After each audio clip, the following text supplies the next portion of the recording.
This song that we're about to learn is a song that's entitled Somebody's Hurting My Brother. Now, this song was actually born in a town hall meeting around coal ash. And the meeting came about because Duke Energy was spilling coal ash into poor black and brown and poor white neighborhoods. After hearing testimony after testimony of people who were impacted physically and mentally by the coal ash, this song came as an inspiration of those testimonies. So I'll call to you, somebody's hurting my brother, and it's gone on, and your response is far too long. Yes, it's gone on. Far too long. It's gone on. Far too long. Somebody's hurting my brother, and it's gone on. Far too long. Now the end is, and we won't be silent anymore. We'll say that together. And we won't be silent anymore. Okay? And so we'll try the rehearsal version, which goes, oh, somebody's hurting my brother, and it's gone on Far too long. Yes, it's gone on Far too long. I tell you it's gone on Far too long. oh, somebody's hurting my brother, and it's gone on Far too long. together, and we Won't be silent anymore. Now we're going to put a little rhythm to this, okay? Okay? But we're going to speed it up just a little bit. Not too fast. Ready? Oh, somebody's hurting my brother, and it's gone on. Far too long. Yes, it's gone on. Far too long. Tell you it's gone on. Far too long. Oh, somebody's hurting my brother, and it's gone on. Far too long. And we won't Be silent anymore. Yeah, somebody's hurting my sister, and it's gone on. Far too long. Yes, it's gone on. Far too long. Tell you it's gone on. Far too long. Oh, somebody's hurting my sister, and it's gone on. Far too long. And we Won't be silent anymore. Did you hear somebody's poisoning the water, and it's gone on? Far too long. Yes, it's gone on. Far too long. Tell you it's gone on. Far too long. Oh, somebody's poisoning the water, and it's gone on. Far too long. And we won't Be silent anymore. Have you heard somebody wants to build that wall, y'all, and it's gone on. Far too long. And we Won't be silent anymore. won't be silent anymore. And we won't be silent anymore. Just your voice will start clapping, and we won't. And we Won't be silent anymore. last time all together. And we Won't be silent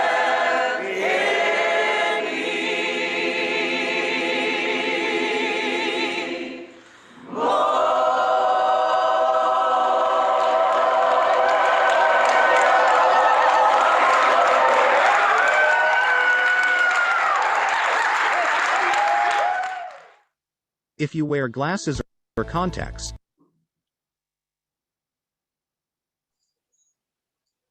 All right. Welcome, everyone, to tackling the A to Z impacts of plastic, protecting democracy. Hopefully you enjoyed that wonderful video and that wonderful song, Somebody's Hurting My Brother. If you are in the session, I'd like for you to just put in the chat where you are joining us from, say hello. We'll give just a couple more people a chance to get in before we get started with the program. And let's see who we have joining us today. We have somebody from Maryland, Ohio, Pennsylvania, Jackson, Mississippi, Louisville, Kentucky, Pittsburgh, wonderful, California, all over the place. Great, great. Well, welcome everyone. We are so glad that you are able to be with us this evening. If you are wondering who this random woman is, this is not Ryan. If you've been to previous Halt the Harm webinars, my name is Jamala Harrison, and I am actually new to the Halt the Harm team. I am really excited that I get to provide services to people who are taking a stand against oil and gas through the Halt the Harm network. And I partner with Ryan and the rest of the Halt the Harm team. A few fun facts about me. I live in North Carolina. I am married with 2 boys, and I like playing in waterfalls. And thankfully, we've got quite a few of them here in North Carolina, in Western North Carolina. So that is enough about me. I just want to share a little bit about our national directory with you. Halt the Harm Network has a great directory that you can join and be able to affiliate with people just like you who are concerned about the issues related to fracking in the oil and gas industry, and how they can contribute, how you can contribute to winning protections and stopping the oil and gas industry. We also have a great discussion forum and event calendar located in our campaign network. We send weekly events out to the network, and we also help moderate the campaign network. So we invite you to join the campaign network if you haven't already, and use that as a vehicle for you to promote your events, just like this one. So some logistics. I will be your producer for the evening. And so we want you to feel comfortable. We want you to engage with each other, engage with the speakers, all through the chat, obviously. We're all used to Zoom by now, so we just ask that you keep your mics muted as much as possible, unless you're being asked to speak.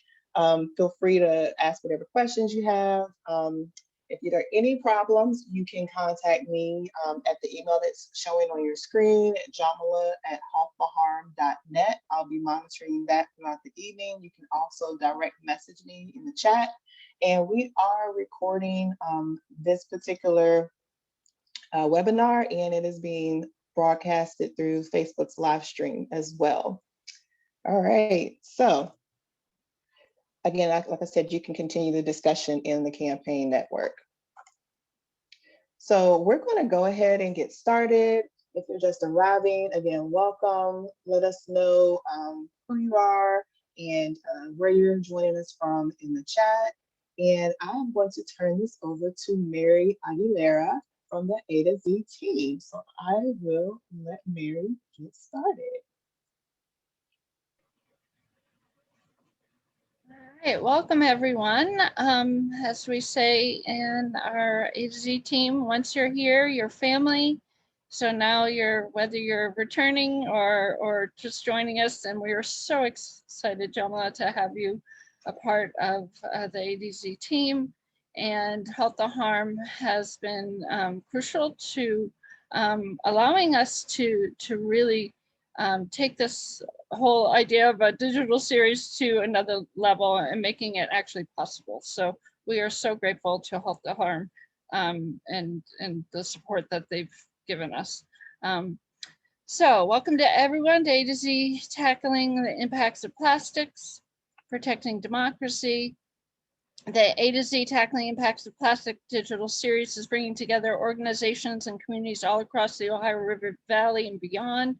The intent is to build a large connected base of people, and in each to its own capacity. We also look to our brothers and sisters in other states and across the world now who are facing daily threats from petrochemical companies and already facing major impacts on their health and economy and environment.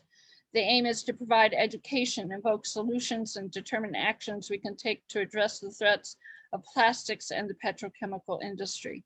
The goal is to expose these threats and costs to those most impacted or potentially impacted by the environmental devastation of the Ohio River and beyond.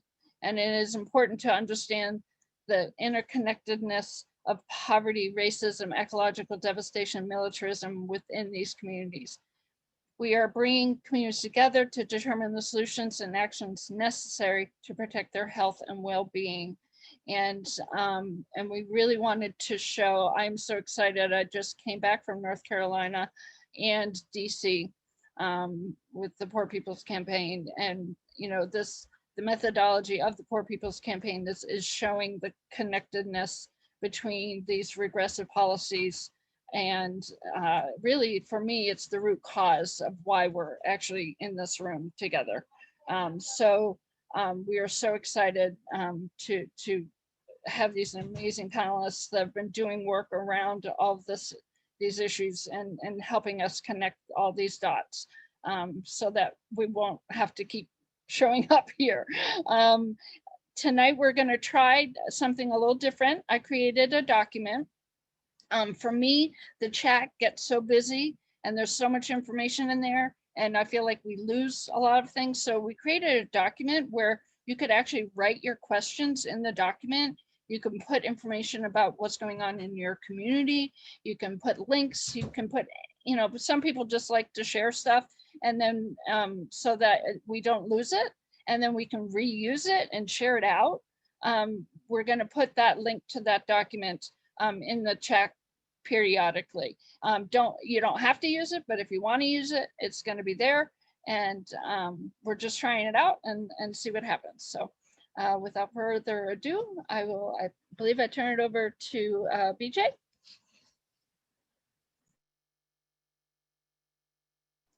Oh yeah, I got to turn my mic on. Thank you, Mary. You always do such a wonderful job. And to Jamila and to everyone here. Yeah, good evening, everyone. I offer my gratitude and prayers to you all, your loved ones, and the communities you call home. And often before we begin a meeting or a council, we burn sage, and I was doing that to kind of ground myself, to ground us, to get rid of the negative. And then we use sweetgrass to calm and center our mind and spirit. So I'm sending that to you all virtually. And maybe someday we'll be getting together and we can share it for real. And I am, as Mary said, BJ. My full name is Brenda Jo McManama. And here this evening with you as a West Virginian by choice and by the power of Creator, Great Mystery. I'm also an Indigenous Environmental Network staff organizer and have worn many hats over the last 17 years, from worker bee to organizer and a family member. I'm a descendant of the Seneca peoples of the Haudenosaunee. The Seneca were one of the older brothers with the Mohawk of the Haudenosaunee Confederacy. There was also the Cayuga, the Tuscarora, and the Oneida. And the Seneca are the keepers of the Western Door, which are the lands east of the Great Lakes, and they go all the way up north past the arbitrary border that we call the US-Canada border, up past the Medicine Line, and all the way down to where I'm at now. These mountains and hollers is where I and my family call home. I was born and raised in southern tier of New York, where most people think of as Seneca lands. But these lands are what was left over from our vast lands and communities. But when I arrived here in the mid-70s, I felt strangely home. It was years later, through a series of different things that I did, unrelated events, that I found information that confirmed that yes, there was a connection with my ancestors and some of my extended family, the Cherokee, the Shawnee, the Lenni, the Nape, the Mingo, and probably many more that we'll never know about. And each one and every one of you now occupies a place on Turtle Island that were once the homelands of Indigenous peoples. Their knowledge and spiritual grounding was there as well. Our ways are place-based, where our ancestors were born and lived and fought for, and then were returned to our mother. Where you live look different than it does today, but the spirits of the people still reside. The spirits of our relatives and the creatures of the forests, the skies, and the rivers. It was when the colonizers came to claim what wasn't theirs, even though a pope wrote this papal bulls, which turned into the doctrine of discovery, declaring that if there were no people who worshiped their God, they had no claim or rights to their homes, to their freedom, or to their ways of ceremony. It has taken a century or more for the indigenous peoples today to have the freedom to celebrate their ways, to have our ceremonies, but we're still struggling to save and preserve our sacred sites. And make no mistake, these lands to us, the waters, mountains, forests, and the air we breathe is sacred to us. It should be sacred to everyone, protected, and given thanks for every day. We shouldn't have to fight anyone to stop poisoning, stop killing, stop exploiting the gifts of Creator, great mystery. But somehow along the way, the peoples and their descendants forgot or chose to ignore their original instruction. These are the ways that Creator gave us to live in harmony with the land and all life within. When the settlers came here, they were amazed, many times didn't believe that they could even drink the water from the rivers or eat from the fields. They couldn't believe there was no scarcity of game and fish, because long ago they had fouled their waters, their air, and their land, and their game. Their game wasn't even there. They had to fight for it. So unfortunately, they became greedy, and so began the exploitation.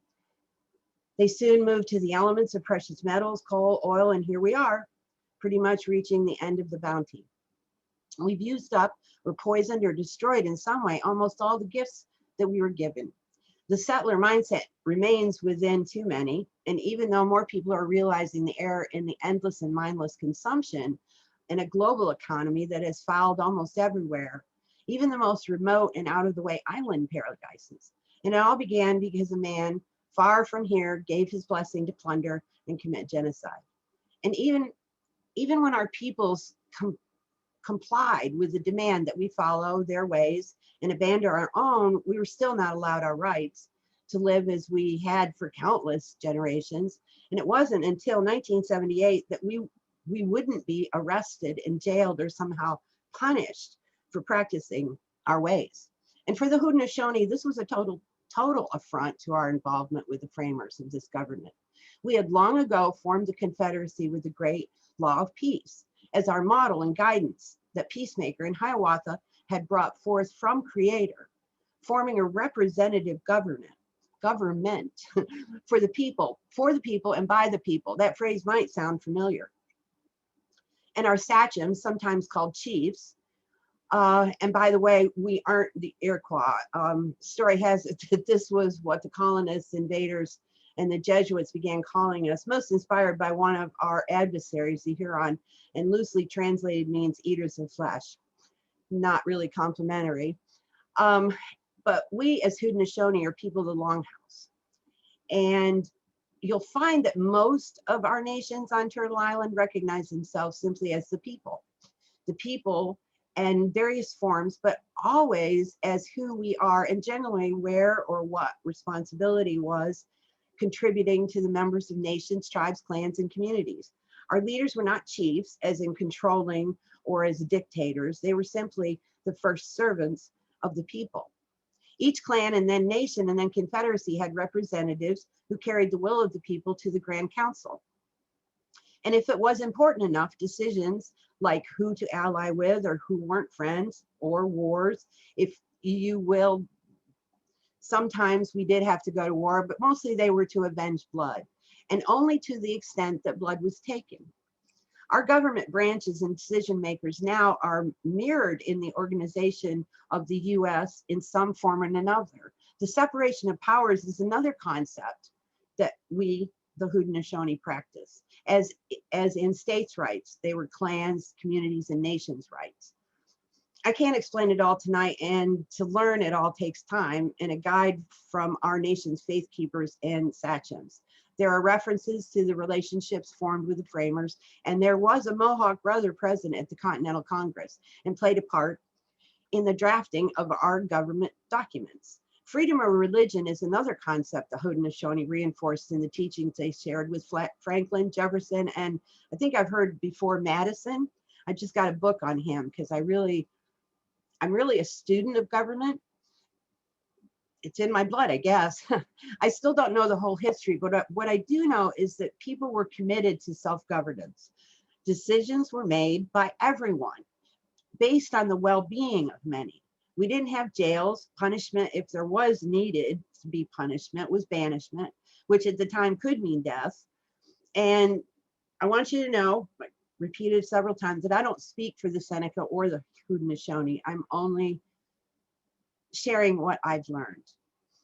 And it wasn't just us, the Cherokee as well. There are teachings on the web, books and reputable sources. I spent a lot of time with the Cherokee down in the Asheville area, 16 years. I spent with my Cherokee sisters and learned a lot from them. And it's super interesting. So if you're interested in governance and you're interested in the way that we conducted ourselves, it's inspirational and could be a model for some of how we conduct ourselves even today. So we must continue to work together. We need to heal the wounds of the past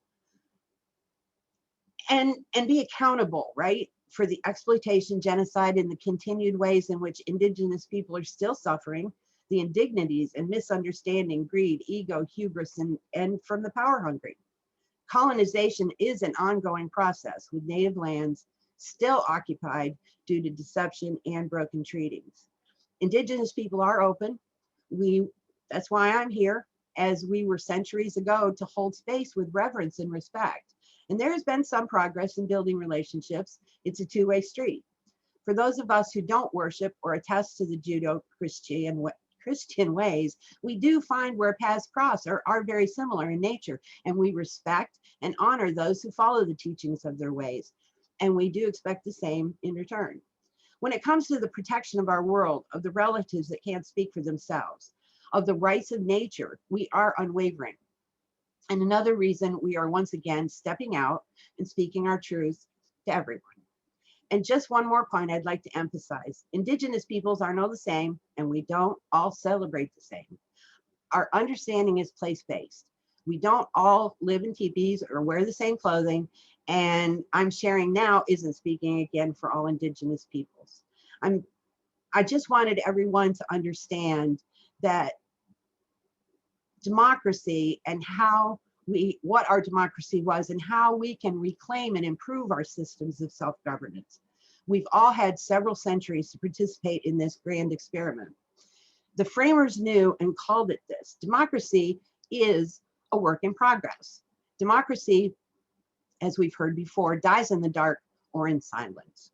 And it's an ongoing process of learning, sharing, caring, and building a better world for those that follow. And this is part of the principle of the seventh generation, which is also a Haudenosaunee concept. So with all this, I thank you for listening tonight. This is our way, the A to Z Impacts of Plastic team, our small family hoping to grow. And we invite others to join us to inspire ongoing action and relationship building, recognizing there's no silver bullet and there's no one right way. And everything we do has consequences. We take what we need, we use it wisely, and we give back. We take care of our community and the gifts that we've been given. We give a hand up to our fellow citizens and know that when we do, well, we all benefit. We'll all be successful in life. I give thanks for our panelists tonight, and we invite them to introduce themselves now. And I will begin with Kat. Oh, I'm going to mess it up. Beck Brania. She's from 1PA, Environmental Justice and Electoral Organizing. Please take it away, Kat, and I apologize. No, I was pretty close, BJ. And thank you for starting off our conversation. Hi, everybody, I'm Kat. For the past 11 months, I've been working for One Pennsylvania as an environmental justice organizer. As part of my job, I also did electoral organizing. 1PA is a statewide grassroots organization that organizes around what we call the 3 E's, the environment, education, justice, and economic justice. I've been there for 11 months. I actually, as of Monday, I'm transitioning into a new role with APIPA, which is Asian Pacific Islander Political Alliance, as an Asian American field organizer. So the work continues, and I'm happy to be here and talk about my experiences as an EJ organizer. Yeah. And thank you very much, Kat. And now I'd like to introduce Bishop Marcia. She is Ohioans for the Sustainable Change, formerly Ohio Interfaith Power and Light, Black Women Rising, and Forever Changed Ministries. Please welcome Bishop Marcia. Thank you, BJ. Good evening, everyone. I am really glad to be here. Kate, let me say congratulations on your next move, your next version of yourself in life. And I'm looking forward to learning more about that as we go along. Again, my name is Bishop Marcia Dinkins. I am the founder and executive director for Black Women Rising, which is located in Ohio. It is a statewide organization that centers the voices of Black women. It's a people-centered organization, so we don't really focus on the issues, we focus on the woman and those things that impact the woman's life. That's every issue. I also serve as the part-time executive director for Ohioans for Sustainable Change. And what we do there, they are also a statewide organization that really works with clergy for faith-based response to environmental and climate justice. And lastly, I'm just proud to say that we just launched the Black Appalachian Coalition. For short, we call it Black.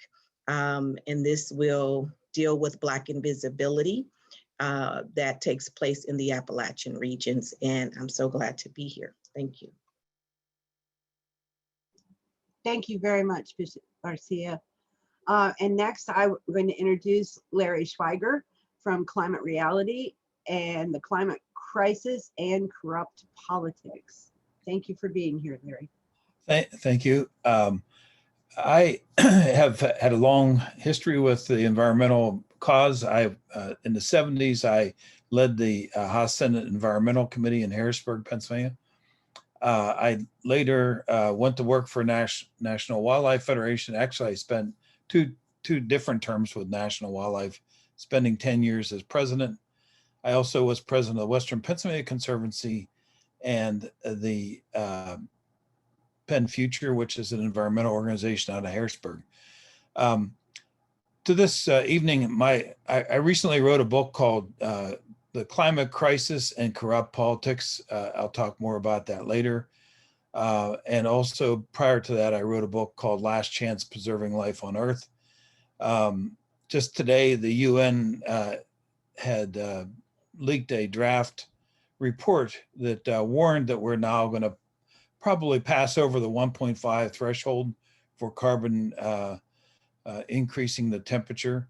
And that was really what the book Last Chance was all about. So I'll talk more about that as well. At any rate, it's good to be with everybody.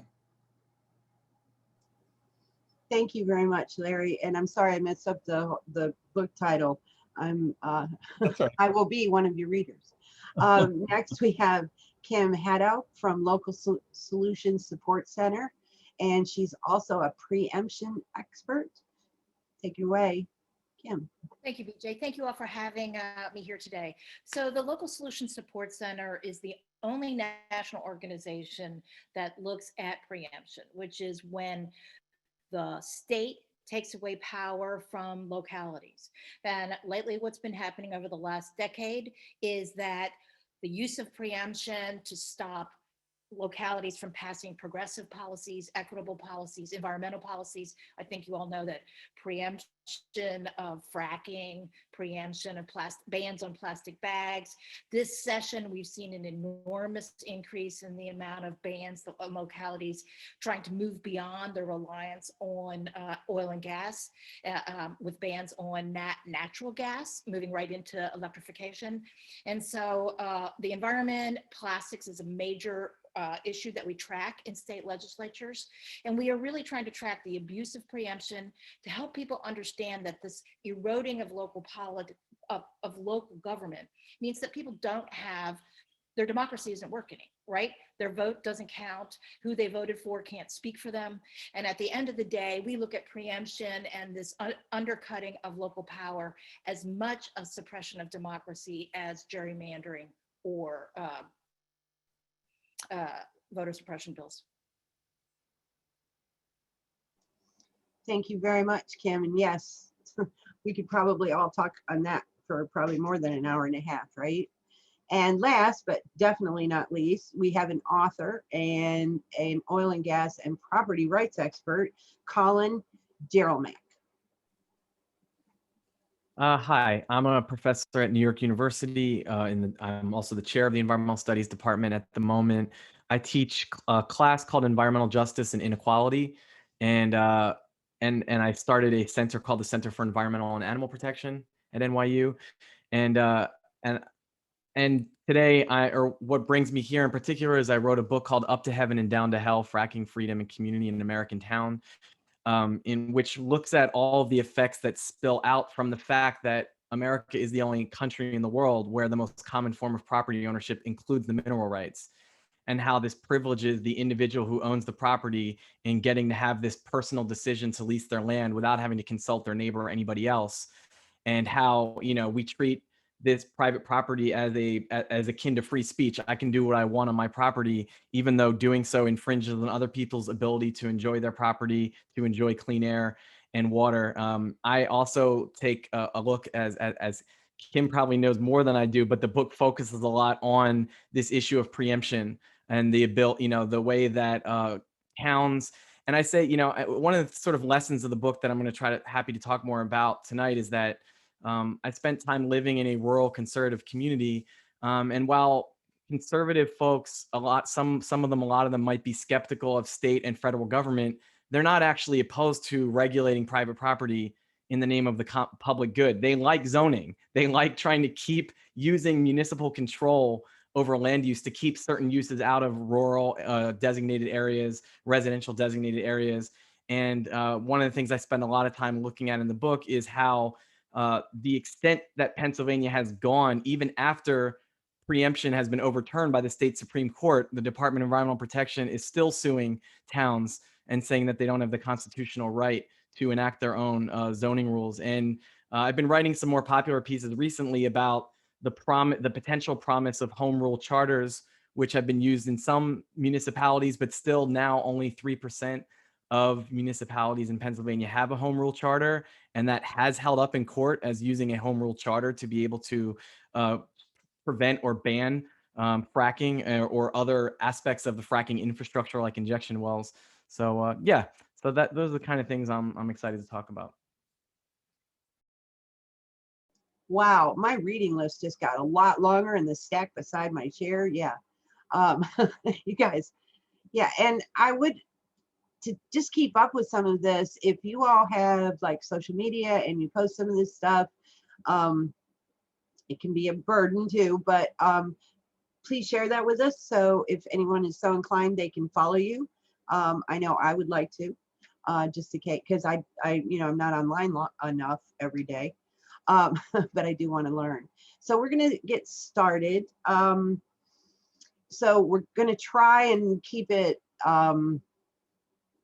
I don't know, like local, and then we'll get into a little bit later, like the national kind of impacts and stuff. So my first question or topic would be, how are individual rights threatened by the oil and gas industry in regard to like voter suppression, anti-protest bills, or property rights? And I'm just going to open it up to whomever would like to start. I'm going to open up my screen a little bit more because I've got a lot of things on my screen, and you can just raise your hand. There's the reaction button down on the bottom right, and we can call for you, or you can just jump in.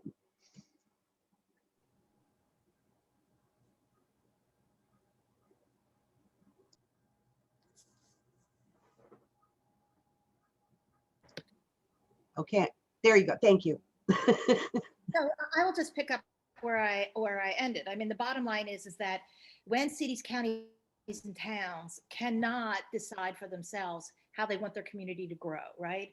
Or what kind of oil and gas facilities they'd like sited near their neighborhood or not sited near their neighborhood.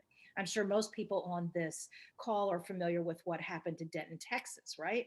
So they have a public ballot initiative. It's passed by almost 60%. And the next session of the Texas legislature, I believe it was the fourth bill they considered, they preempted. And so no more fracking bans in any cities, towns, or villages in Texas. And this is what we're seeing all across the country, not just fracking, but a lot of effort to stymie efforts to fight climate change, mitigate climate change. And so in terms of individuals, you know, what it means is you're living in an unhealthier place, you're breathing unhealthier air, you have less control over the quality of the environment you're living in. And it's because your voice has been denied, your vote has been ignored, right? I mean, when you start having ballot initiatives overturned by the legislature, the message it sends is why vote, right? So in the end of the day, it hurts people and their belief personally and individually in their own agency and the agency to affect the place where they live and the health and safety of their families. Excellent. Colin, you put something in the chat. You want to go next or somebody else? Sure. Yeah. I'll go next. Yeah, I think that I guess to focus on the individual, because I think that's the first question, and then we'll go out from there. I think there's two main things that happen, you know, with property rights for people who lease their land for oil and gas drilling. Of course, you have the opportunity to make money from doing so, so there's this financial incentive to do that. But the one thing that happens is, you know, it's impossible to lease your land for oil and gas drilling without the people that live around you, let alone the planet being impacted. And so and the most immediate way that plays out, or the most catastrophic, is, you know, and so for instance, I spent time with 6 families who wound up with explosive levels of methane in their water because of a gas well drilled on their neighbor's property. So most directly, of course, it's literally your property and your life that has been impacted. So if we want to talk about like founding fathers, framers, life, liberty, property as being the sort of natural rights, the way that we have so many inherent protections for private property, but actually exercising property rights for fracking infringes on other people's property rights and their well-being. The last thing I'll say that's ironic, and I think maybe gets a little bit less attention, is how the lessors themselves, almost none of them had an understanding that signing a lease more or less means you become a tenant on your own property.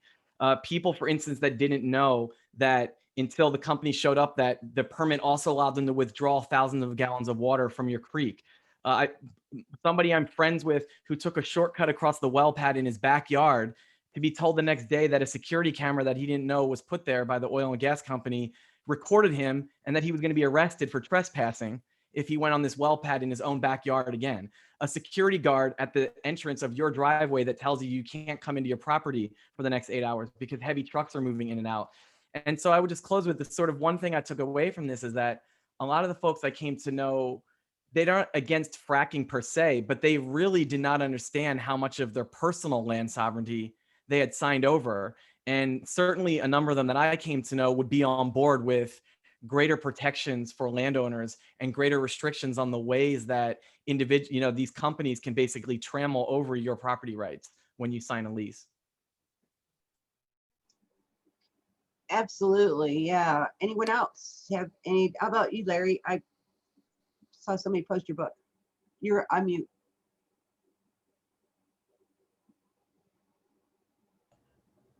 I'm sorry. I wanted to add to what Colin had shared. In Pennsylvania, the right to property has been altered in a way that gives superior rights to those who own the subsurface. And unfortunately, most of our lands in Pennsylvania have been leased many, many years ago, first to the coal industry, but then later to oil and gas. Those leases were wide open. They didn't really have any constraints in them at all. And they're in perpetuity. These leases, many of them have gone on for literally decades upon decades. Properties have been sold, resold. People buy property today, don't know that they don't own the land below their homes. don't own the control of those properties. And the courts had ruled many years ago that the subsurface rights actually trump surface rights. So if you're a subsurface mineral developer or oil and gas developer, you have rights that supersede the surface landowners. I can go on and on about this, but the first attempt to regulate oil and gas was when an oil and gas, actually an oil well, was drilled through an active mine, almost killed some miners in Pennsylvania. So back in 1955, a law was passed basically to protect the subsurface miners, not to deal with any of the other issues related to oil and gas. And the industry has been very effective at getting what it wants. And that's part of the problem that we're facing here, the complications that we see. This industry has realized that the public is moving away from it. And so it has become more and more hostile. It's been supporting several other groups through dark money, and the complications are many. ALEC is a name that everybody should know, an organization designed to write laws in a way that harm individuals. And then the courts are being overwhelmed by the Federalist Society, which again is funded by dark money and particularly the industry. We now have 6 federal Supreme Court justices who are currently or previously have been members of the Federalist Society, which pretends to be upholding the Constitution when in fact what they're really upholding is the interest of corporations, primarily oil and gas industries.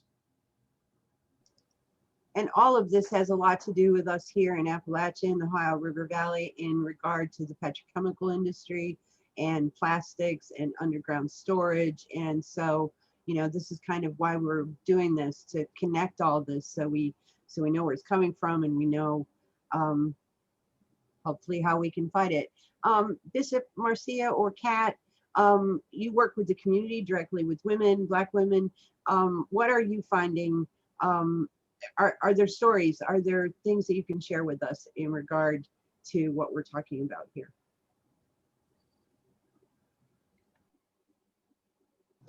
I think for a story, I mean, and really it goes on to what Colin had mentioned about when you're leasing the land. And I spent time with individuals in Youngstown, Ohio. I worked, and I was over Columbiana County, Trumbull County, and Mahoning County. And I remember going to just driving around because it was a place I wasn't familiar with, because I'm originally not from Ohio. And one of the ladies from my board, she invited me to her house. And as we were talking, she started pointing out different things, how there were so many abandoned houses on her street. And the reason why is because the church on the corner had actually signed a lease, and fracking was taking place. And so with that being said, it was so much extracted from that the homes began to suffer, and because there were earthquakes that had happened continuously. And so she just, and so when I looked around, and then I said, well, why is the church doing that? And so you look at the fact that Youngstown is a place that is economically, challenged. They're having some economic hardships. And so certain things are being done to make money. And so these bad actors definitely play on that. And so this church, who had to pay its bills and whatnot, leased out the land. But it wasn't about thinking or understanding, as Colin said, the impact that it would have for the whole community. And it wasn't just a block. I mean, it was several blocks. But at the end of the day, it raised up so many other issues. So people not having insurance, loss of their homes, having to migrate and move elsewhere. And then you're being plucked up from your roots. A lot of people live there for a very long time. So now you're being, plucked up from your roots and all things that are familiar to you in your own environment. And just the safety around it all. And so when I think of, those are a lot of the stories that I heard, a lot of the homes that I went into, what they shared with me, and how they had to live, and the patchwork of everything, and how, some were okay because they had insurance, but it's only so much that, insurance companies will continue to pay because they'll feel like, we're giving you money, move. So those are all some of the things that I've heard. Your point, Bishop, I've seen in the past where poor and minority churches have been extraordinarily vulnerable to, frankly, getting payment for selling their interests, or even supporting bad legislation. So it's a real problem, and I'm glad you're speaking to it. I appreciate that very much.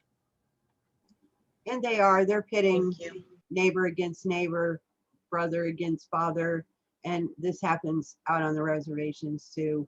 So it steals our power, and it's very much like the relocation that they did with us back in the 1950s. They take our safety and our strength away that way. Kat, did you have anything that you would like to add real quick? The only thing, sure, yeah.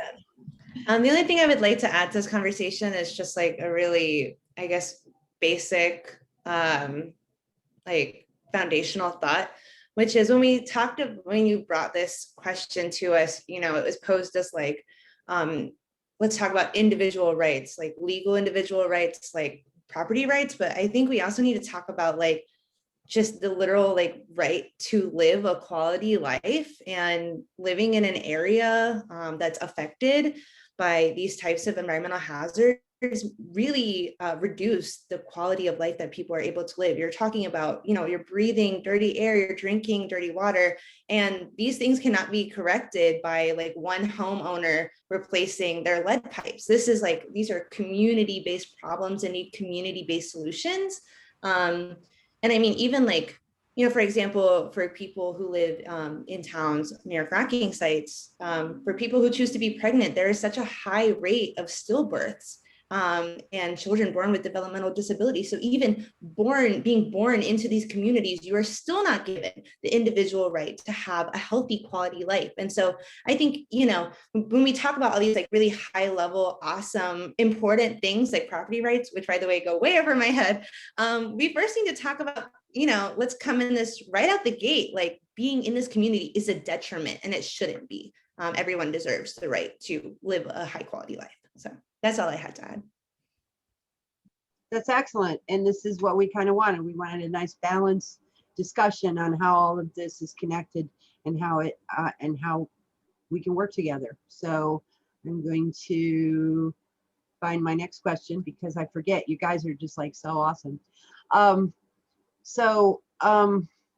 How is our democracy at the state and federal levels impacted by the oil and gas industry, like money in politics, corruption, subsidies, etc.? I know we've got another distinguished person in our audience, if you will, Patricia DeMarco, and she's been adding some things to the chat. So please, read that if you can. So again, how is democracy at the state and federal levels impacted by the oil, gas, and plastic industry? So the money in politics, corruption, subsidies, etc., which I'm just going to add is an element of the We the People Act that we're all very concerned about right now. So please, anyone, you are welcome to just chime in because I want to hear from all of you. Well, I'll go.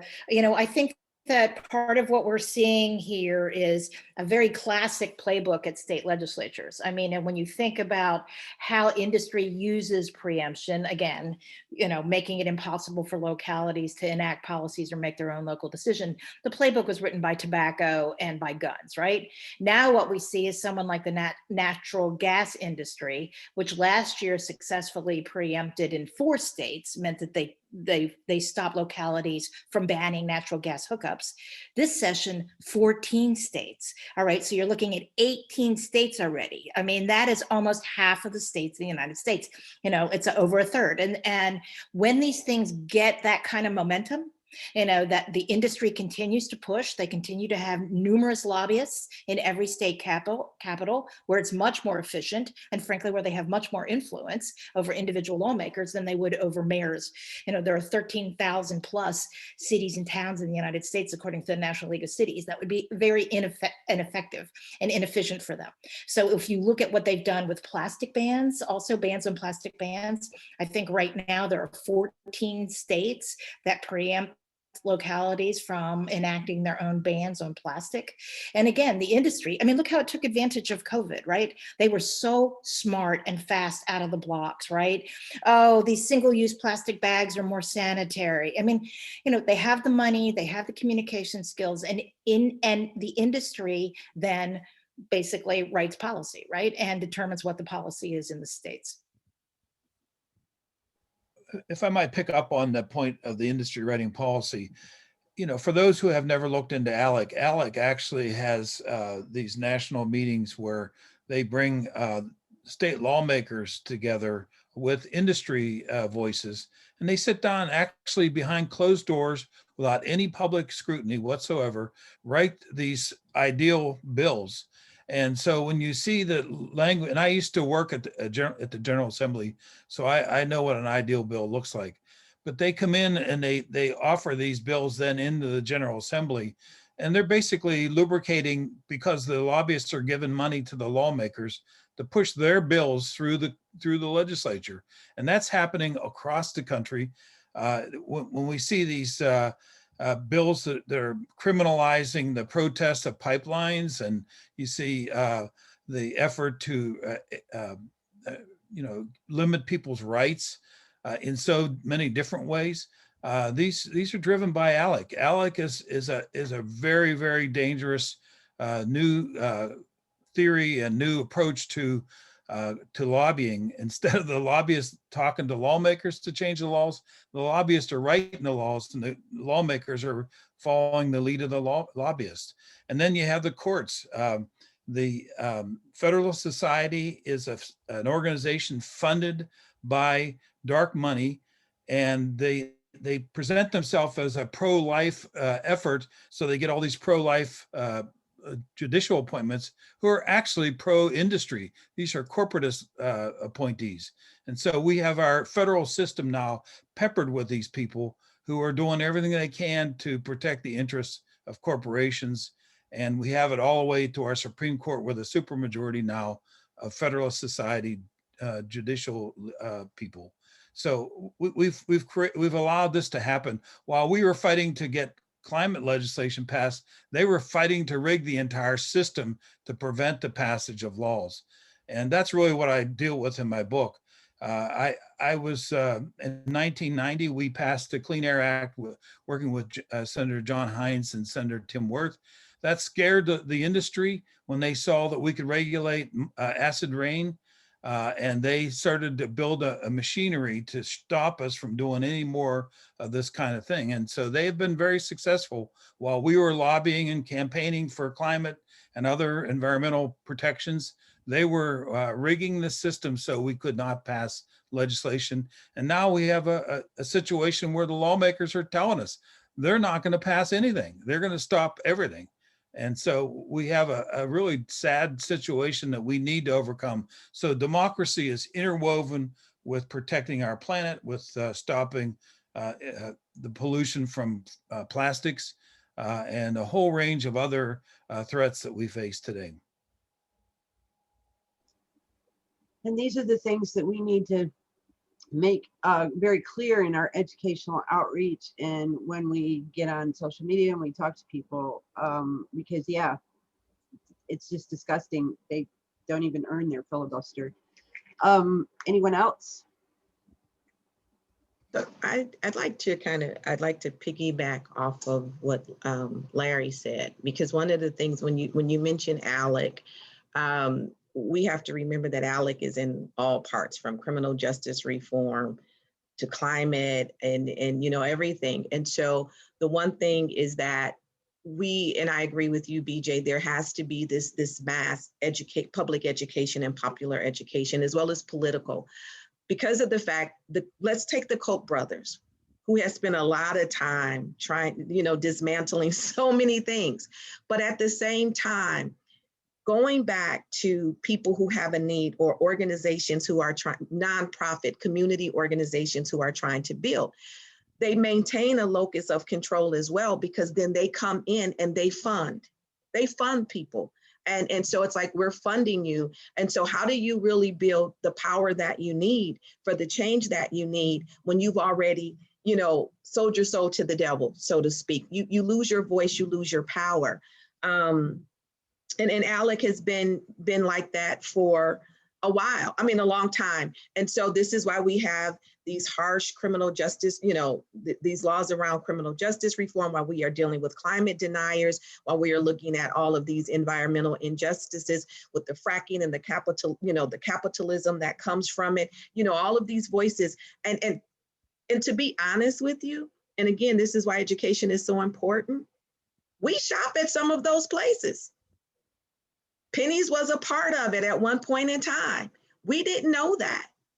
And so we really have to do our homework to see what we're supporting, even from and I'll speak from a faith-based perspective. At one point in time, Beverly LaHaye, Timothy LaHaye, and such, some other faith leaders who wanted the Bible to be legislated, so to speak, they formed for 10 years. They came together and tried to push this legislation.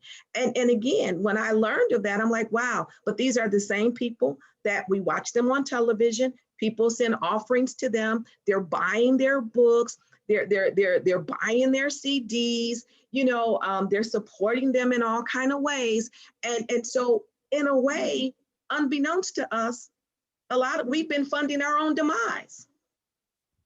We've been funding our quality of life. And we don't know it because of the fact that we are lacking the education. And I think another part of this, and why I'm glad that you're having this conversation is, and I said it in our launch, we also have to get out of our minds that we are in 50 different fights. We are in one fight with 50 different rounds. And when we can come to the point of understanding what that looks like, and build in the place of an ecosystem, we begin to see how these things connect. And there are things out there like Little Sister that show that also you can do some mapping and show who's connected to who, to begin to tell a story. And I just encourage us, even in this, when we're looking at bad actors and all of those, to do a deep power analysis, because we really don't know who's connected to who. And we look at the people up top, but a lot of times it's that one little secretary that they're sleeping with that's calling some shots, So, we just have to be real with it, but we have to come to that point, because as Kat said, and I just wanted to piggyback and I'm done. Kat, when you mentioned the quality of life, we have to look at the quality of life, or when they talk pro-life.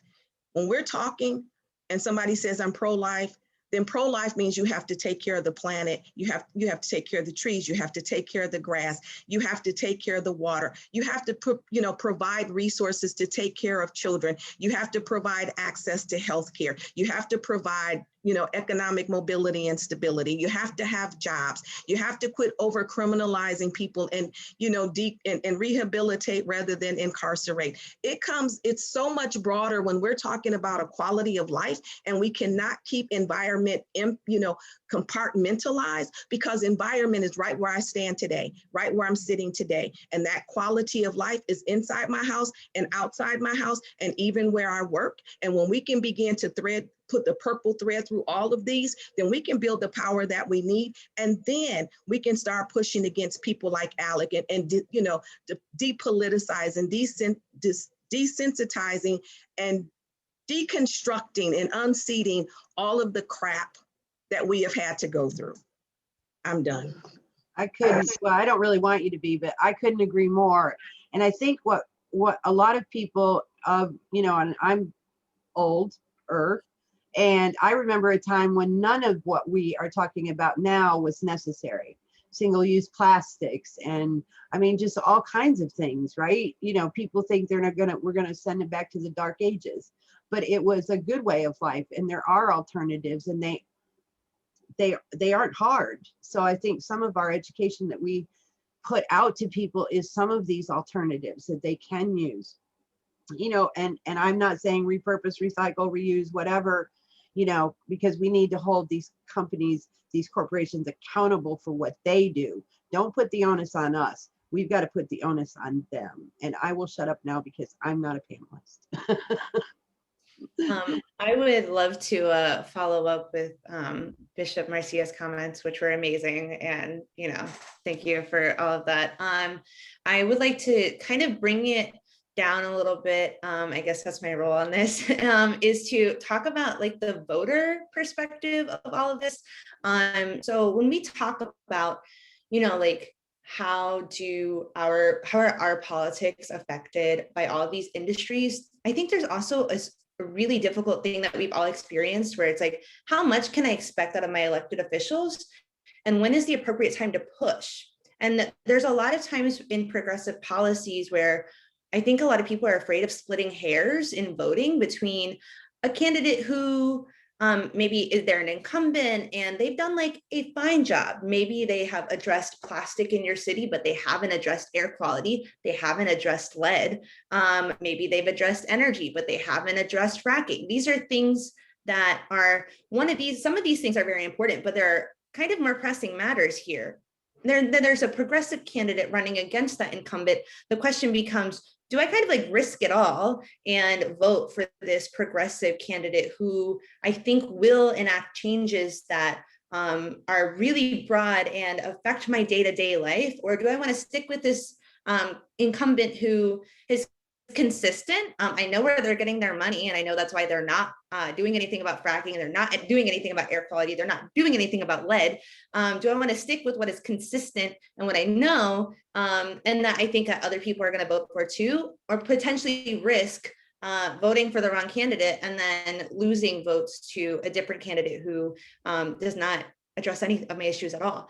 And so I think it's like really difficult for voters to parse out like what the appropriate line is for how to vote. And on top of that, I think that you know, we have this idea that the oil and gas industries like line the pockets of like really top politicians, like federal and state, but they also do definitely impact our local politics. And so we need to make sure that when we're talking about all of these different environmental factors, we need to talk about them on a really, really localized scale as well, because your mayors, your city council, in some cases, most importantly, your county executives, these are really, really important positions, and you need to figure out, did they work for like US Steel 20 years ago? Like, because they're probably going to be not doing action against US Steel.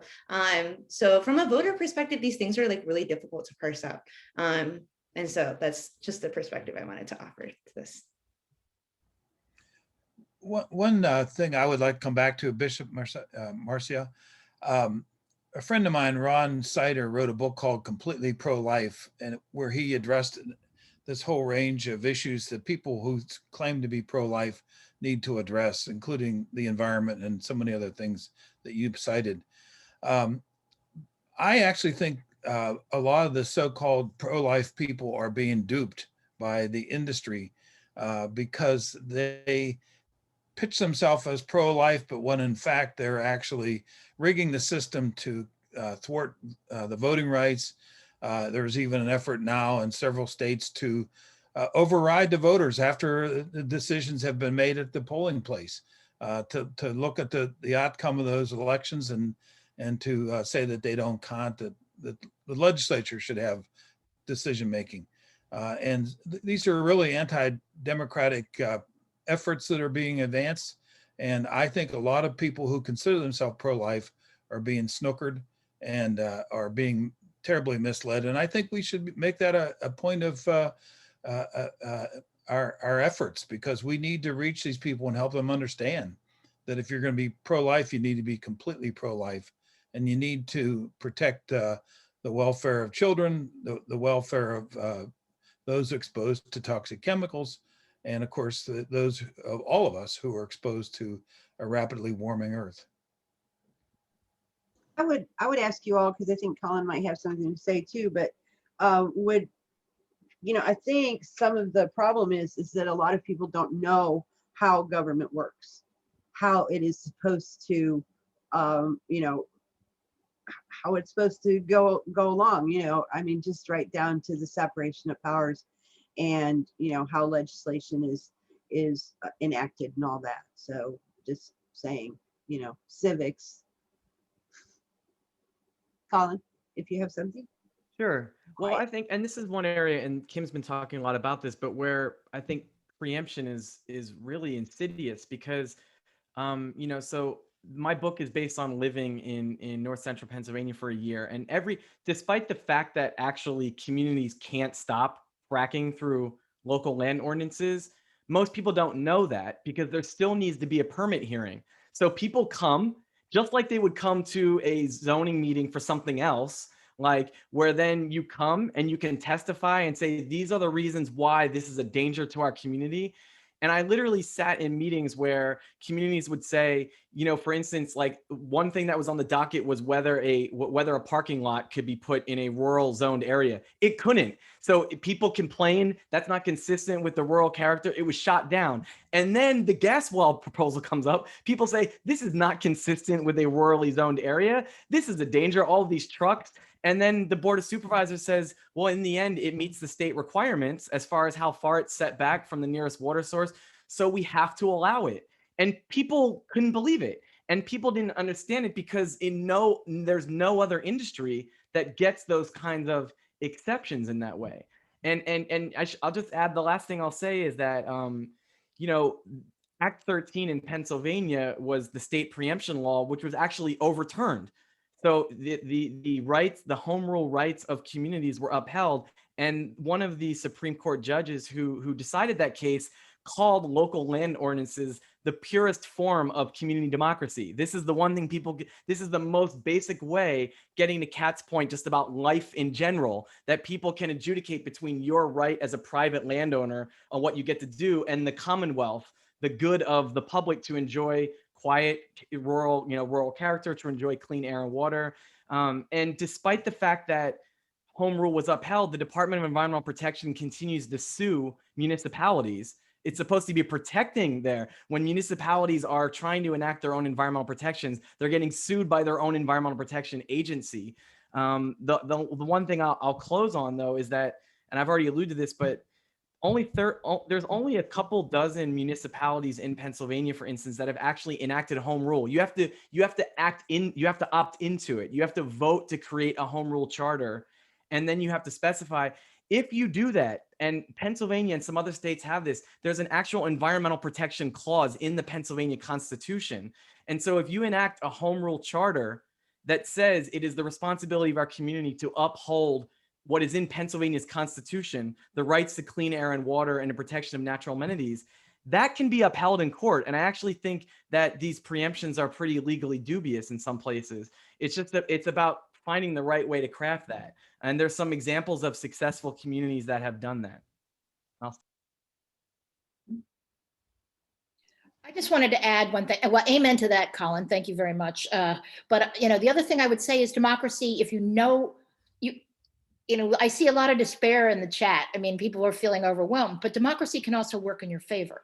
I mean, I would point out what happened in Colorado in 2019, right? Where there was a preemption repeal, where basically the Colorado Oil and Gas Commission was totally redirected by the legislature after an election in 2018, because elections do matter. But basically what they said was, you know, instead of doing the bidding of the oil and gas industry, you must prioritize public health and safety. All right. And they also gave localities more say in the siting of oil and gas. And so I would say that democracy can also be the savior here. I mean, if enough people believe, you know, they're, you know, go to your point, Kat, if you're electing folks who you get to commit to doing this kind of repeal of these kinds of laws, you know, you can repeal these kinds of laws and you can change how democracy works in whose favor. To build on what Colin mentioned, Pennsylvania has a constitutional amendment. When I came to the legislature in 1970, Frank Curry was a senator, and he was instrumental in passing the state constitutional bill, so-called Environmental Bill of Rights. It's a wonderful statement because it says that people have a right to clean air, to pure water, and to the preservation of the natural, scenic, historic, and aesthetic values of the environment. As trustees of these resources, the Commonwealth shall maintain and protect them for the benefit of all people, including generations yet unborn. And the reason I share that with you, because it speaks to the notion of the Commonwealth, and all the municipalities in the Commonwealth were found in the early 70s to be under the same requirement. And so that constitutional amendment is a very powerful statement, and it was supported by 82% of the voters in 1970 when it passed. So I think if you put that on the ballot again today, it would be passed by a similar number. I think people believe that they should have a right to clean air and pure water, and I would love to see that in our federal constitution. But we do have rights, and we can win battles, but we must realize who our opponents are and how they play the game, and we must defeat them in their game because they have co-opted ours. Absolutely. Yeah.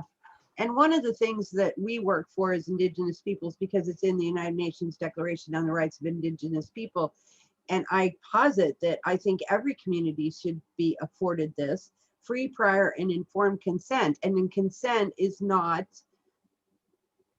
it's not agreement. You know, it's not. We don't agree to it because they need to tell us what they're doing. But I wonder if I'm going to have to look at West Virginia. You guys got me all thinking now. So, you know, I wonder how that could be woven in. You know, consent is, you know, consultation is not consent is what I was trying to think of.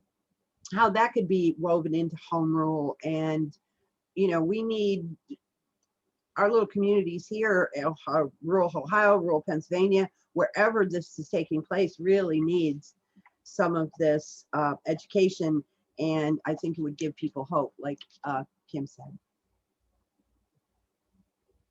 When you say, are you just speaking of education on home rule, BJ, or are you just speaking education as a whole?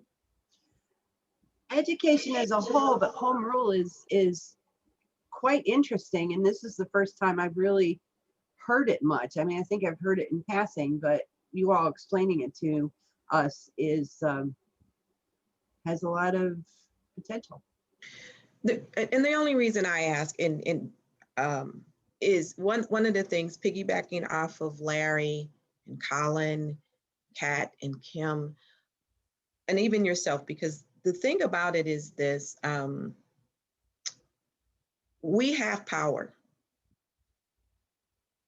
Our problem is, and if I take it to the local level, as Kat introduced into the conversation, part of the problem is this. Even when we have to understand the public and the political agenda first.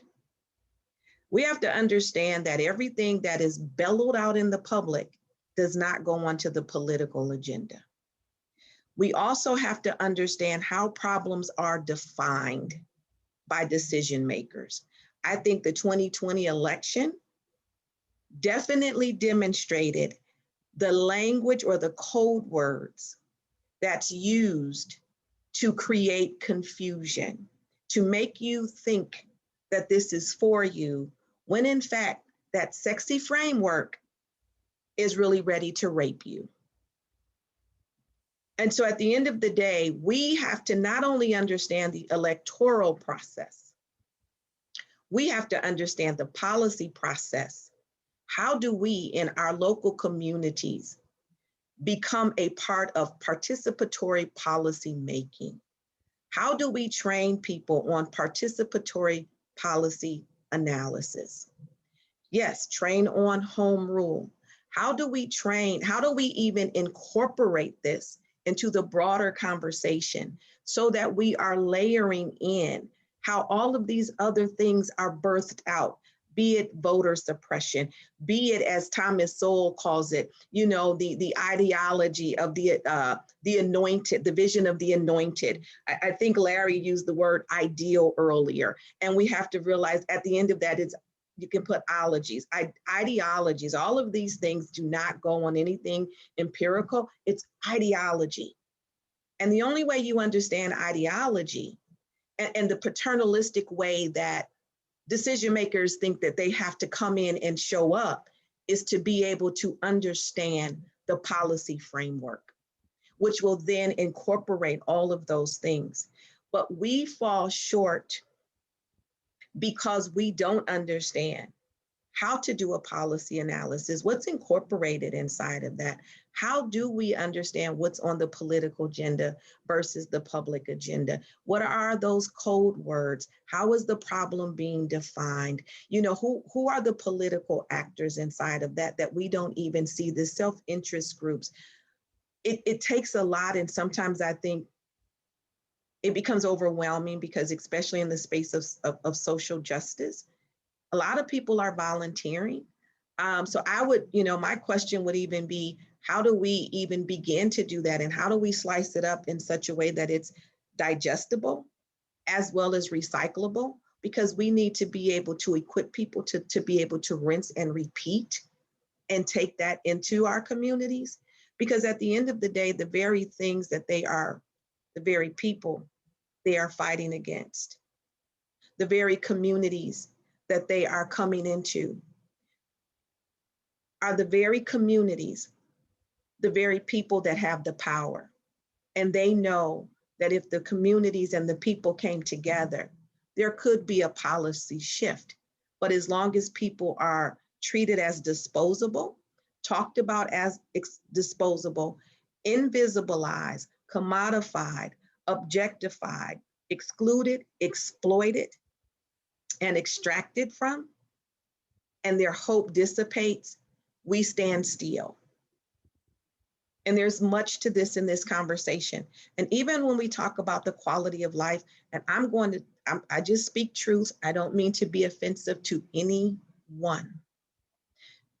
But there are certain denominations that sit in the lobbying space and they lobby for harmful policies. There are certain denominations that live two types of faith: a diminishing faith that diminishes the community, and I'm going to say a mask faith that pretends like you are for the community. I won't call out who it is, but at the same time, they're fighting for quality of life, but they push against policies that improve your quality of life. And so we also have to get to know who is sitting in these seats locally, on a county level, and on the state level, because that's where our real power is. When I listened to a commentary on We the People, and what surveyors found is when they broke some of these elements of this bill down, meaning gerrymandering, it would eliminate gerrymandering by either party. It would eliminate dark money. It would, ensure ethics. And there were a couple other things. They found that overwhelmingly, even in people of West Virginia and in other rural areas, supported this bill. So you're right. That's all I wanted. It's an example of, you're right. You have to break it down into ways that people can understand it. Then they can build on that. So thank you very much for that, Bishop Marcia, I'm sorry. Well, I think it's about time. It's a little bit over time, but I have got to say that we could have an hour and a half with each one of you, with the knowledge and the perspective that you all have, because I think this is actually what people need to hear. You know, let's talk about Colin's book. Let's talk about Larry, or whatever you want to talk about. You know, Kim, Kat, Bishop, Marcia. So let's think about that, okay? So do we have any questions from the people that are still with us? We've still got 56 people. You can put them in the chat. And thank you, Robin. Yes, it has been enlightening. So Your voices went silent, singing your voice. I can uplift a question in the chat. There's been some questions you. about just a reminder of how all of this is grounded in plastic and why we're A to Z impacts of plastic, and just drawing those connections. That could be a good way to close this out. Thank you, Kelsey. I can share a little bit about what's happened here in Pennsylvania with plastic. The state of Pennsylvania, for those who are out of Pennsylvania, you may not know this. The Pennsylvania legislature not only enacted Act 13, which has been great for the oil and gas industry and bad for the people, but they also decided that poor Shell Corporation needed a slug of money. The state of Pennsylvania was in bankruptcy at the time. Shell had just reported 27 billion in earnings that year. But despite all that, the state legislature enacted a $1.6 billion subsidy to build an oil, basically a Shell oil facility to make plastic out of natural gas, actually ethane. To do that, the Shell and the other gas corporations, many who are active in the state of Pennsylvania, pumped about $1.5 million into the pockets of the Speaker of the House, who made sure that this bill was enacted. And on his way out the door, because he's no longer Speaker, he also passed another $600 million in subsidies. And incidentally, he's now working for the gas industry as an attorney. I share that because it shows the influence of the gas industry, and as it wants to move to plastic, because the industry is aware that there's going to be more electric cars, more solar, more wind, more clean energy, and they are fearful that they will not have an outlet for their materials, and so they want to make more and more plastic to put into our environment. And they're using state tax dollars to do that. These are tax dollars not available for education, not available for all the other social needs of the people of Pennsylvania, and instead are diverted to these industries. I frankly think it's a violation of our uniform taxation policy, but that's a whole other matter. But the industry has been very effective at not only getting everything it wants in terms of concessions on permits, but also actually getting subsidized to build these huge cracker plants that are going to be polluting for decades. Yeah, Senator Manchin secured, and probably was Capito too, secured a $2 billion, guaranteed loan for build out of the petrochemical hub here in West Virginia on this side of the Ohio River. So yeah.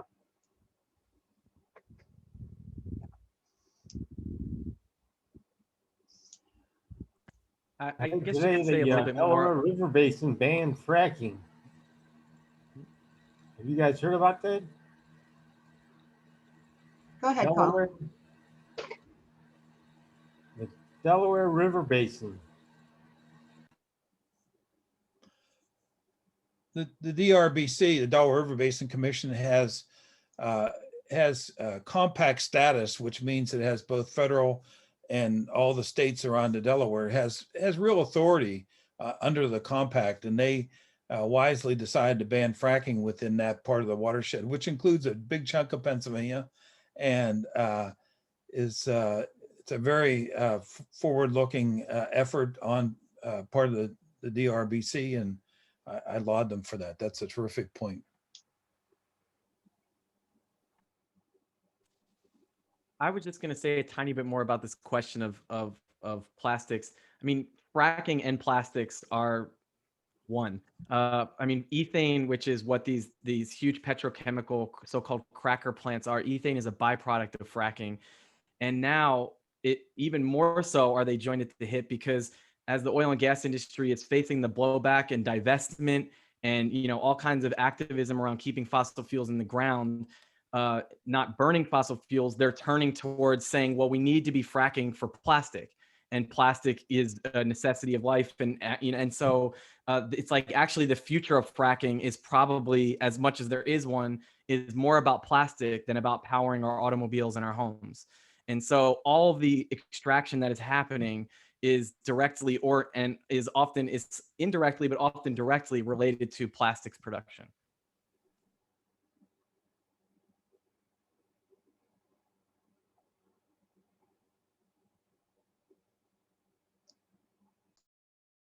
Yeah, Bishop Marcia, someone said that they'd like to know more about Little Sisters, and someone else wanted to know a little bit more about BLAC. So Little Sister is, I actually used it when we used to map out hedge funders when we had launched a massive campaign against hedge funders. And what Little Sis does is it connects, it helps you to create a power map. And I put the link in the chat a few minutes ago. And it helps you to identify who's connected to who politically. It's like this political power mapping. Because when we're able to identify who's connected to who, then it also shows you where the money is going, who the money is going to, and things of that nature. So we've used it just as against the Sacklers, speaking about the opioid crisis and all of those things, but it just shows you who's in relationship. And a lot of times we don't know. And so that's that. And so BLAC, or the Black Appalachian Coalition, which was just launched again, June 18th, I'm being hopeful, but June 18th. And the Black Appalachian Coalition is a 4-state campaign or initiative that's comprised of Ohio, West Virginia, Pennsylvania, and Kentucky. The purpose of it is threefold. The first part of it is looking at Black invisibility within the region, looking at and connecting that to the extraction, the exploitation, and the exclusion of Black people, and as well as the resources. And it's also about looking at not only the federal infrastructure or the public infrastructure, but the human infrastructure and what people need. And so BLAC has launched one to decolonize the narrative so that we can make sure that degenerative policy making does not continue to take place. And so we will use story-based strategies through geospatial mapping, contrast mapping, lived experience, archives, you name it, however the voice needs to get out, we want to lift that voice. Because one thing people don't realize historically is that, people use the Appalachian Mountains as a dividing line, and it was kind of set up to be safe. And then after the missionary movement took place, then the missionaries saw that the white Appalachians and the Black Appalachians in the region, they were the same. They were suffering from the same things. And then from there, and this is just giving you the context around Black invisibility and why we need to also, I'm going to say we have to decolonize the narrative around rural and Appalachia because it's been whitewashed, and in literary books in the 1800s, they romanticized the Appalachian region to make it white, and then they use that also for social and political reasons. And it's interesting because Black people stay Black in Appalachia, and so technically in the 1800s, Appalachian meant white. And so they continue to tell that story, and it continues to divest from Black people. And so the ultimate goal is to really deal with Black invisibility, bring those voices to the forefront, let them have a seat at the decision-making table when it comes to federal decisions, state decisions, and local decisions, while also listening with the purpose, going into the communities and listening with them, and creating containers that help them to build campaigns so that they can address the issues of economics, entrepreneurship. I work with Reimagine Appalachia, and they're doing things around union jobs, but we have to go beyond the union jobs, and we have to look at how do we scale up opportunities? How do we scale up the existing jobs? How do we create public and human investment around African Americans serving organizations? How do we create entrepreneurship opportunities while also addressing all of these other issues that's connected to environment and the extraction of the resources? And then we'll launch 3 Black papers, and those Black papers will speak to the economic equity, number 1. Number 2, looking at all of the things you're talking about, like gerrymandering, and how certain areas, especially Northeast Ohio, which was considered the Appalachian area at one point in time, and through the gerrymandering, they gerrymandered certain cities out for voting reasons, but also looking at it from the perspective of the impact of U.S. slavery. And so when we look at redlining and other things, it's addressing all of those things that still sit nicely in the land, and the blood is still crying out, asking for justice. And so that those papers will serve as the catalyst to do some data, some education for people to understand how to use the data and how to build out campaigns, but also how to use the policies. And the goal is to give them ownership so that they're building in their communities and making sure that the trenches that come to their communities is not going around them, but it's coming to them. Because if we're going to build back better, we have to understand that in order to build back better, everybody has to have a pie. Everybody has to have the ingredients to make the pie. And then everybody has to have the opportunity to create the factory so that they can make the pie and also earn an income off of that. And so that's what, the Black Appalachian Coalition is about. We believe Black voices can be the solution, and in order for us to be able to build back better. We have a landing page if anybody wants to learn more about it. And I'll put that in the link. And BJ, thank you for the opportunity to speak about Black. Well, I just wish we had more time to discuss this, and we will. We do have the parking lot coming up at 8:30, but I want to thank Kat and Larry and Kim and Colin and Bishop Marcia. This has been so enlightening. The people in my head can't shut up right now. And I got a lot to do. There's a lot of the work that we're doing, and some of this is, it's just, it pertains across the board, especially connecting the dots, because when people start connecting the dots, they really do understand and maybe can contribute to the changes. So I'm going to pass this back off to Mary. She's going to close this out. But I do want to say I want to continue some of these conversations. So don't be surprised if you get an email from BJ McManamon at ienearth.org. Thank you very much, and everyone have a good evening. Please, Mary, take it away.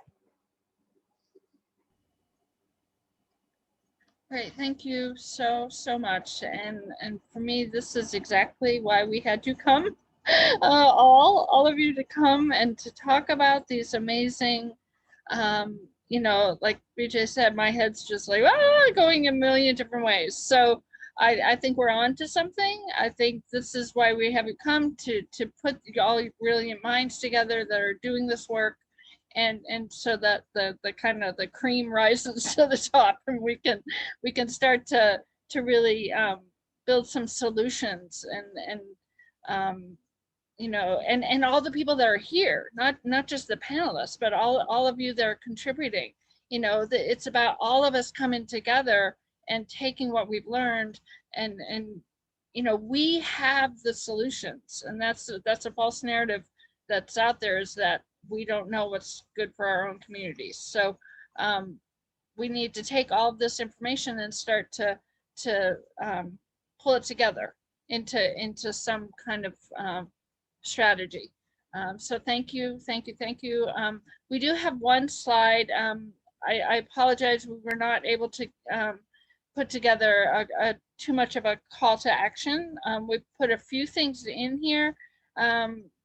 2 things that really do connect the dots on a larger scale, and I urge you to use that document that I put in the chat to put more ideas about things that do connect the dots, that work on a larger scale and smaller scale within your own community, calls to action that we can help support you. The first one is the Break Free from Plastic Pollution Act.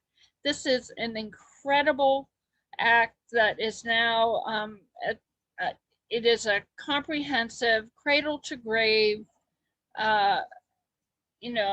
piece of legislation that the Break Free from Plastic Pollution movement is has gathered so many incredible groups from across the country and the world, frankly, to work on solutions. And if we don't stop, a lot of people were confused about, why we're not really talking about the, plastic this whole time. For me, it's I had the privilege of working with Willie Baptist, who's from the homeless union, and he calls it root doctor. You have to be a root doctor. You have to get in and see what is the root cause of all the things that we're fighting, because we're going to still be here year after year after year if we don't get in there and put our heads together and figure out why we're being harmed in the first place. So so the first one is Break Free from Plastic Pollution Act. I put both of these links in that document. And then the third Reconstruction Resolution with the Poor People's Campaign, it's about passing legislation that will connect all those dots and empower communities so that we won't have to fight so hard, basically. So and I think that's about it. Sorry to go on. Wow, I don't know who's supposed to go now, but I think I think that is Jamala. She was gonna oh, that's right. Yep. Well, I'm going to bid everyone good night. Thank you very much for coming. I hope you and your families all stay well. I've got to go feed my brood. They're hungry. I fed them last week, but whatever. So everyone take care. Thank you very much. Thank you, BJ. All right. Wow. That was pretty amazing. Just thank you all for being here tonight. I couldn't help but sitting here the whole time as I was listening and just going, yes, yes, yes, all of that, yes. I live in a very suburban area, but I'm from a very rural area that is facing a lot of the issues that we talked about tonight. So it was really good to be able to listen and take part on this. I just want to share with you a few more things related to Halt the Harm Network. So we will be posting the replay to this webinar on the Halt the Harm website, as well as sharing it in the campaign network. So we really encourage all of you to join the network if you haven't already. You can also check out A to Z's website, Impacts of Plastic, and they will have information about their past as well as their upcoming series. You can also get information, any questions that you may have about fracking from frackingnextdoor.com. It's a website that Halt the Harm puts out to help people answer any questions that they may have about fracking. There's also a resource center that you can kind of search your questions if you'd like to do that. And then they also have the Fracking Help Center that you can access through their website as well. And it's got a great knowledge base where you can search for answers to all of your questions if you don't want to talk to someone directly and what have you. And then we want you guys, for you all that came in later, I mentioned at the beginning of the webinar that we want to build a network where we can have people all across the country join together with others who are like-minded and who are concerned about the same issues. And so feel free, if you haven't already, to join our national leader directory so that you can share with us and with others the ways that you are contributing and the ways that others can contribute to winning protections and stopping the oil and gas industry. So last but not least, I want to just thank all of our wonderful presenters. Thank you, BJ, for moderating. A brief survey will be coming out to you, so we love for your feedback, and just let us know how you think the event went. If you have any suggestions for future trainings, please reach out to Ryan at ryan@halttheharm.net, and there's a couple of other websites that I've already shared with you. And this is the website for the campaignetwork.org, where you can keep the discussion going. So with that, if you are planning to stick around for the parking lot, please stay on and chat and network and talk about all the things you didn't get a chance to talk about during the webinar. But if you have to leave, we totally understand. Thanks again for joining us, everyone, and have a great night.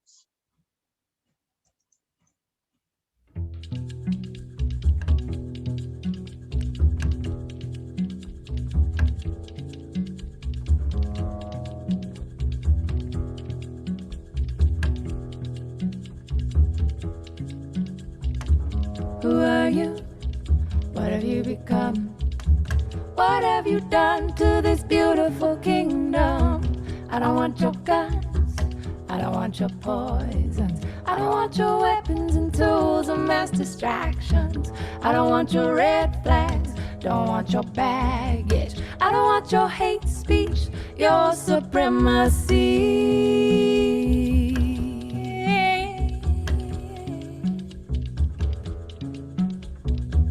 Where are your eyes? Where is your rough edge? Don't tell me you've traded it for comfort and privilege.